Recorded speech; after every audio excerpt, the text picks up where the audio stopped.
Pasibaigus pirmajam treniruočių ciklui, Adidas Summer Camp sužaidė draugiškas rungtynes su Vytauto Didžiojo universitetu. Treneriams Dariui Maskoliūnui ir Pritui Venen nebuvo lengvas uždavinys rungtynėse rotuoti visus 25 žaidėjus. Lyg ledo ritulio varžybose žaidėjai buvo keičiami itin dažnai, kad visi gautų progą pasižaisti. Tuo tarpu VDU treneris Arūnas Juknevičius sprendė savus klausimus, ruošdamasis Europos universitetų žaidynėms.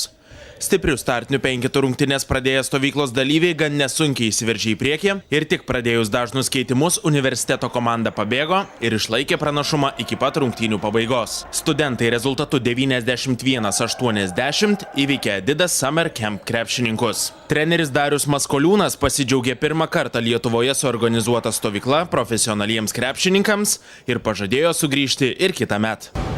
Net nėra abejonių, kad tokios stovyklos yra reikalingos, ypatingai, čia ir renkasi tie žaidėjai, kurie nepraeina į rinktinės, žaidėjai, kurie yra be kontrakto. Aš žinau pats puikiai, kaip yra sunku prisiversti vienam individualiai ar su kažko sportuoti, o čia vis tiek yra ritmas, yra treneriai, yra fizinio rengimo treneriai, žodžiu, tokį jau, kai sakyti, pasiruošimo ciklą eina ir aš galvoju, tai yra labai naudinga ir ta prasme, aišku, kas liečia visą procesą treniruočių ir taip toliau, vyrukai su tokiu entuziazmu treniruojasi, kad net kartais atrodo, kad jie kontraktuoti žaidėjai, nors jie yra susirinkę, kai sakyti, dirbti, ruoštis ir siekti kontraktų, bet tikrai nuoširdžiai likau patenkintas, visi gerai dirba, visi patenkinti, viskas gerai.